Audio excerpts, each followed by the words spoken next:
सबसे पहले सभी स्टूडेंट को गुड मॉर्निंग। कल मैंने आपको बताया था निविड़ संकुलन संरचना के बारे में, नोट्स बनवाया था। आज उसी के बारे में हम चर्चा करेंगे। निविड़ संकुलन संरचना क्या होती है, ठीक है। देखिए, निविड़ संकुलन संरचना क्लोज पैक स्ट्रक्चर। यदि हम मान लें हम कि ठोस के जो कण हैं, अवयवी कण इस प्रकार व्यवस्थित होते हैं कि उनके मध्य रिक्त स्थान न्यूनतम हो, यानी कम से कम हो, उसे निविड़ संकुलन संरचना कहा जाता है, ठीक है। यदि कण को समरूप कठोर ठोस गोले लिया जाए तो हम निम्नलिखित 3 पदों में हम 3 डायमेंशन संरचना बना सकते हैं। 3 डायमेंशन संरचना को समझने के लिए पहले हमें एक बीमी निविड़ संकुलन और द्विबीमी यानी 1 डायमेंशन और 2 डायमेंशन निविड़ संकुलन को समझना पड़ेगा। सबसे पहले 1 डायमेंशन क्लोज पैक समझते हैं। इनके जो गोले हैं एक दूसरे के एक ही अक्ष पे रखे जाते हैं, यानी ऐसे एक दूसरे को स्पर्श करते हुए रखा जाता है एक अक्ष पे, यानी एक गोला प्रत्येक 2 गोले से स्पर्श करता है। इस प्रकार जो है कि इनकी उप संयोजन संख्या 2 होती है।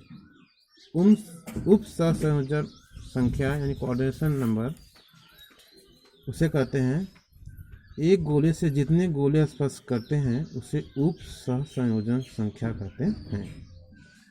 आगे देखिए, द्विबीमी निविड़ संकुलन 2 डायमेंशन में 2 अक्ष होता है, इस तरह से एक इधर और एक नीचे, ऐसे। इसे हम समझने के लिए दूसरी पंक्ति को प्रथम पंक्ति के निकट इस प्रकार रखा जाता है कि गोला, ये दोनों पंक्तियों के गोलों के केंद्र क्षैतिज एवं ऊर्ध्वाधर रूप में एक ही रेखा में होता है। देखिए, यह एक रेखा में हुआ क्षैतिज, ठीक, दूसरा यह ऊर्ध्वाधर। इसका जो केंद्र है क्षैतिज और ऊर्ध्वाधर एक ही लाइन में होता है। इस प्रकार एक गोले से 4 गोले स्पर्श करते हैं, ठीक।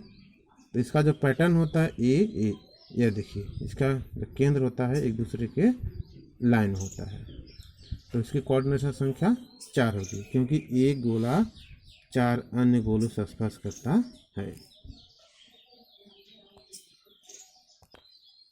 अगला है दूसरा षटकोणीय निविड़ संकुलन। इसके पहले वर्ग निविड़ संकुलन था।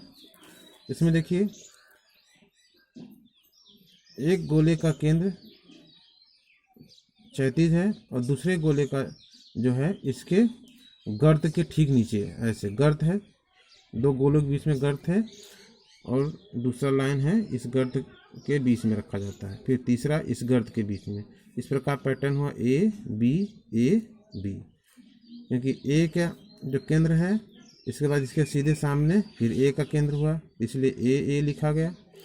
इस प्रकार देखेंगे एक गोला 6 अन्य गोलों से संपर्क करता है, स्पर्श करता है। इस प्रकार इसकी जो कोऑर्डिनेशन नंबर हुआ 6 हुआ, क्योंकि एक गोला 6 अन्य गोलों से स्पर्श करता है। पैटर्न ए बी, ठीक है।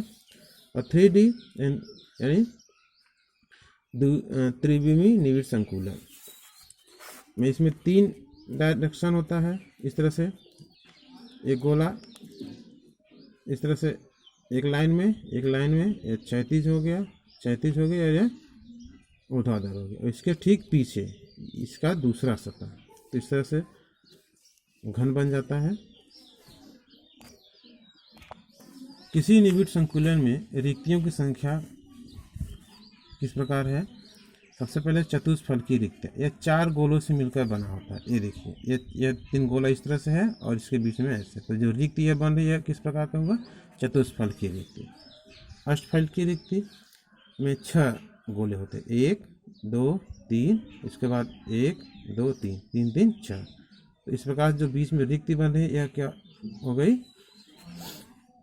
अष्टफल की रेखी। यदि निविड़ संकुलन में गोलक संख्या n हो तो अष्टफलकी की संख्या n और चतुष्फलकी की उसकी दुनाएं 2n, ट्विस्ट कर देंगे। यानी अवयवी कण है, यानी इसमें गोलों की संख्या है। इस प्रकार हम अष्टफलकी रिक्तियों की संख्या और चतुष्फलकी रिक्तियों की संख्या हम निकाल सकते हैं। इसके आगे के जो भी क्वेश्चन हो, सवाल स्टूडेंट कर सकते हैं।